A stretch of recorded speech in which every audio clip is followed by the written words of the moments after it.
Feng Shui, Astrology, and Auspicious Timing tip.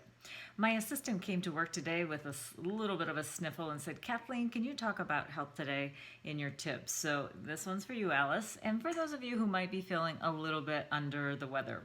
Now, your good health is your best commodity, hands down, and without it, your business will suffer. So for that reason, I'm going to address how classical Feng Shui, especially how your astrology, can help boost your immune system. When this episode is being broadcast, we're in the 2016 fire monkey year, and we're in the month of November. And November in Chinese metaphysics is considered the first month of winter. Now, I know here in the U.S., especially where I live in Northern California, there's a little bit of nip in the air, a little bit in the morning, in the days, and the days are noticeably shorter. So when we look at the seasons, and we do this a lot in Chinese metaphysics, we want to go with the flow of what's happening in each season. Now, we've just entered the winter season. By the way, this is if you live in the Northern Hemisphere. The winter season is November, December, and January. And they're all considered yin months, which means that we're going to have a little bit more darkness. It's cooler. Things slow way, way, way, way down. So the shift to the winter season is very evident in the landscape as well. Plants are beginning to go dormant and leaves are starting to change their colors. Now, you can stay healthier when you're in sync with the seasons. Now, since the days are shorter, try to get more sleep and rest and switch from eating raw foods like salads and summertime fruits to cooked foods. And if you do eat food, do them more seasonally, like apples or pears, for example. Now, the days may still be warm during the day, but it's best to start, covering up and putting on a little bit warmer clothing. Now, we're also going into the holiday season, and you may want to start staying up a little bit later because they've got holiday gatherings. You're going to start indulging in maybe a little bit too much rich food and spirits, if you will, which is very yang, by the way, and counterintuitive to what you should be doing, which is yin and taking in less. So in modern times, we have so much working against us with the seasons, using technology. When we're supposed to be at this yin state, we are doing very yang things instead. Electricity allows us to stay up longer. Those blue lights of those beloved devices are just screwing up our circadian rhythms. According to the National Institute of General Medical Sciences, circadian rhythms are physical and mental behavioral changes that follow roughly a 24-hour cycle, responding primarily to light and darkness, yin and yang, which can influence sleep-wake cycles, hormone releases, and body temperatures.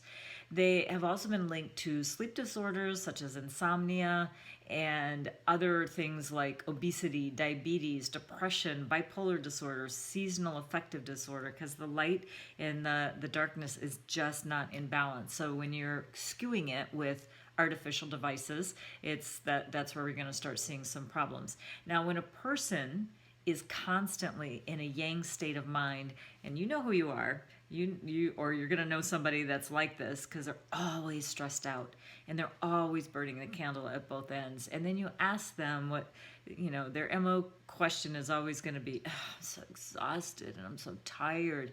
Well, they're all probably suffering from adrenal fatigue on top of it, and probably heading towards, worser illnesses like blood pressure, heart diseases, and beyond.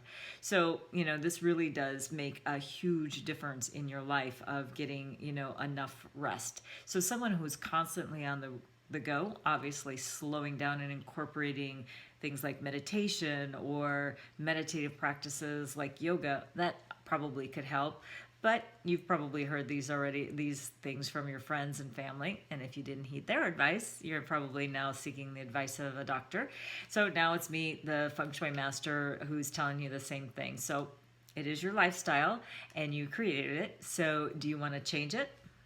That is the question. But if you do fall sick, take a sick day. Stop trying to push through that. I believe one of the reasons why we have such epidemic flus is because people are walking around spreading their germs instead of staying home and working on getting well. So here's a plug for acupuncture. It's a healing modality that I absolutely love, and it follows the same principles of Feng Shui. It balances the chi flow, and it helps bring your 5 elements back into equilibrium. So find a good acupuncturist who can either treat preventatively, which is probably the best way to go, or systemically if you have fallen ill. But let's explore a way that you can help yourself through the information in your birth chart. You can grab your free chart at www.freebusinessastrology.com and enter in your birth information. And then you want to look at the bottom of the chart where it's going to say Feng Shui Personal Power Directions. Now, these directions are calculated by your year of birth and your gender, and then you want to just find the health direction in the table. Once you have that direction, you can use it in a couple of different ways. When you're sitting or standing, like I am right now, you face that direction, and it's going to help your vibrancy and boost your immunity. This direction can also heal you while you sleep. So it's like a 24-hour, we can get the yin and yang cycle by using your health direction.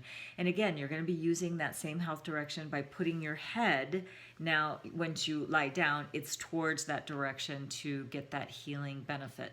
So tapping into the health direction while awake, you face it. And when you're lying down, it's the head face towards that direction. And it's going to help you stay strong during the winter season when your body may be less resistant to flus and viruses. Hope that helped for you today. And thank you for spending some time here with me. I really do appreciate it. Please contact me at Kathleen at 5elementsgroup.com with your questions about business feng shui, astrology, or auspicious timing. You can also leave a comment below, and please share this link, especially to some of your stressed out friends. I would appreciate that as well. I look forward to seeing you next time on Illuminating Feng Shui. And until next week, may good chi follow.